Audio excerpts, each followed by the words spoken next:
An explanation from Schefter. Yesterday he posted this, that he was, Schefter, was Al Pacino your Uber driver yesterday? What exactly is going on here? Hoo-ha, Greeny, he was actually. I was shocked. I can't believe that Al Pacino has fallen on the hard times that he has and is now driving an Uber. But yeah, I took an Uber at the owners' meetings, and all of a sudden I get the message back, Al Pacino, thank you for your tip. And I just said, hoo-ha. No. That is hilarious. Because the other day I was in a cab and Clint Eastwood was driving me, and we were having this conversation. And he was telling me that Al Pacino is now driving. Of all the names that you might get sent to you that says, thanks you, which would be the funniest one to you? I'm going to go with Mr. Chow from the movie Hangover. Mr. Chow. Mr. Chow? Mr. Chow. Isn't that Ken Jeong? Is that okay? Yeah. But I wanted to say Mr. Chow. Okay. No, I had a teammate in the NFL named Michael Jordan. I think you get in an Uber drive and it says that, and you think you're going to see Mike, and it's just a 5'9" guy behind the wheel. Normal-looking guy. That's a good one. That would be pretty funny. Okay. Anyway, I don't know. That of all the tweets that Schefter has put out, that one really kind of tickled me. Let's play a game of finish the sentence here, gentlemen. Hey, Harry, finish this sentence. Banning the tush push, if the league does it, would be what? Number one, laughable. Number two, soft.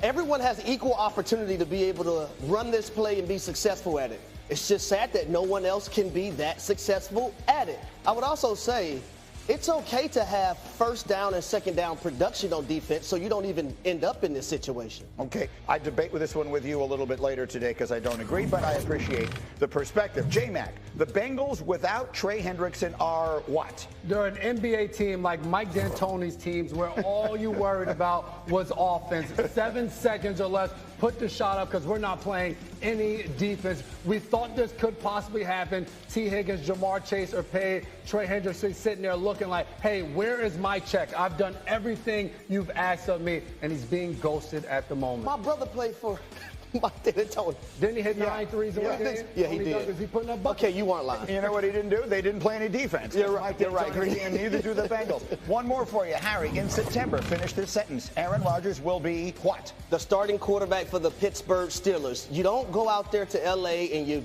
reach out to DK Metcalf and you throw. They had a nice visit. Mike Tomlin said it was very intimate. I don't know if that's the word he should have used, but that's the word he chose to use. Also, let me say this about Mike Tomlin. Someone give that man a paper towel or a napkin while he's doing an interview. He was sweating the other day. Yes. Yeah, I saw that too. But the Aaron Rodgers piece of this is the important part. You know, we were talking about the Steelers, and they really have struggled at quarterback since Ben Roethlisberger was in his heyday. Well, Ben Roethlisberger had this to say about the prospects of Aaron in Pittsburgh. I'm going to say it right here, right now. Yeah. I really believe that he's going to be a Steeler. Okay, I'm saying it. Okay. However, I knew it was coming. The reason, in my opinion, that he hasn't signed yet, I think Aaron's secretly, again, just my opinion, I think Aaron is secretly still holding out for Minnesota, which is why he hasn't signed with the Steelers. Why else would you not? Why else would you go throw with DK and be working out and put it out, blast to everybody that I'm throwing to these guys, but you won't sign? He thinks that Aaron is holding out for the Vikings. What do you think of that, Adam Schefter? That's not breaking news. We've been saying that for weeks all over these shows. A lot of people suspect that that's the case, essentially, where basically the one and only opportunity that Aaron Rodgers has right now is with the Pittsburgh Steelers. That opportunity has been there for weeks. He has yet to take it. So clearly, he's holding out for something else, waiting on something else, or has questions and reservations about going to the Steelers. It's some combination of those factors. And yes, Kevin O'Connell, the Vikings head coach, acknowledged at the league meetings this week there have been conversations with Aaron Rodgers, and Aaron Rodgers could wind up following the same path that Brett Favre did from the Green Bay Packers to the New York Jets to the Minnesota Vikings. We've seen this play before. And now, again, the Vikings don't have an opening at this time, and they can't make it happen at this time. But at this time might be different later. Look, at some point in time, the Pittsburgh Steelers are going to need an answer. They're going to want an answer. And the chances still are that Aaron Rodgers is going to wind up with the Steelers because they need him, and that's the only job offer he has right now. And who knows if Minnesota ever will open up in the offseason. Yes, he'd love to get the Vikings, but it's not happening right now.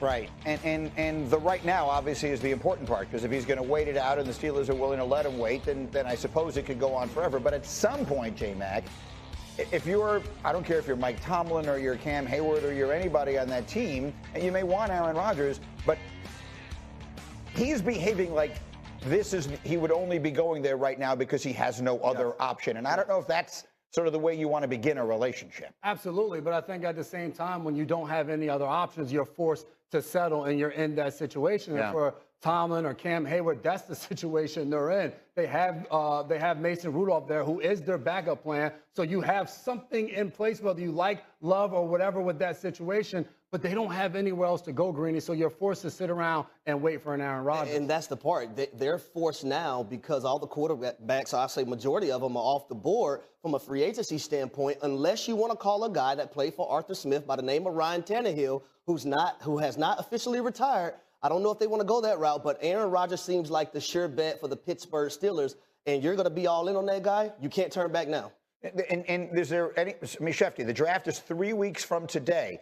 Field Yates did a mock draft yesterday in which he mocked the Steelers taking a quarterback, Jackson Dart of Ole Miss. I don't know if that would suggest he would be a day one starter even if they did it. What is your sense of all of that, Schefter? I'm not expecting the Steelers to go quarterback in round one unless Shedeur Sanders happens to start sliding down the board. That would be interesting. Short of that, I don't see the Steelers with the holes that they have going quarterback in round one. And so what do they do if they don't get Aaron Rodgers? Well, I think they will wind up with him at some point in time. I think they will wind up with him at some point in time, but they're not there yet. And until they're there, you have to wonder and ponder these possibilities. And right now they're prepared, for better or worse, to go forward with Mason Rudolph as their starting quarterback. But I wouldn't think that they go quarterback in round one unless Shedeur happens to slide. Okay, so there are so many different moving pieces here. 3 weeks until we all congregate in Green Bay and start figuring these things out. As we continue back to the NBA, the Knicks had a lead, then they blew it in Cleveland. We'll explain exactly what their biggest problem is and why maybe it's harder and harder to trust them moving forward. Plus, for those who doubt the Lakers, listen up. Marcus is going to tell you why they absolutely can win the whole thing this year. That's next. Don't miss it. It's Get Up on ESPN.